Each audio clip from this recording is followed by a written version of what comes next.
Rồi bây giờ chỉ cách dò sóng cái phần siêu âm điện tử nha. Ở trên đây là cái nút test, đây là cái nút mà bắt đầu vô cài đặt. Đây là tắt chế độ cấp tay, đây là nút lên nút xuống, đây là cộng trừ cái phần trăm. Bây giờ vô cài đặt nha. Cái hàng ở trên này là bắt đầu cái thời gian cho nó chờ bắt đầu hàng đó. Còn cái này là nó hẹn thời gian sau khi kích một lần là nó dừng. Còn những phần này mình không quan tâm tới nha. Mình bấm ok thì nó làm. Còn ví dụ giờ muốn kích cái dây này, là có 2 dây đóng vô,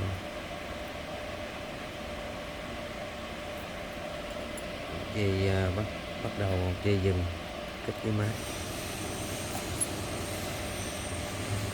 Bây giờ mình vô phần cài đặt tiếp. Mình cài đặt nó lên, khổ là 4 số 8.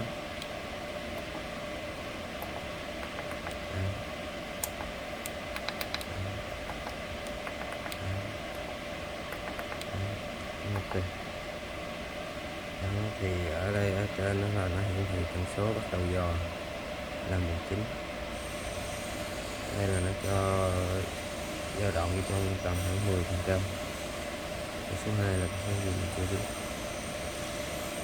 Rồi cái phần để ý cái phần cuối cùng dưới này, phần này mình bấm tắt hoặc mở. Nếu mà mình mở cái này lên đó, thì nó sẽ hàng theo cái thời gian chờ. Đó là cái thời gian lúc nãy mà mình cái trang đầu mình coi đó. Ví dụ giờ mình bật để cái chế độ như vậy á, là kích thời gian nào nó sẽ tự hàng cái thời gian đó. Nhớ lưu ý ở trên số 24. Ok, rồi mình kích thử.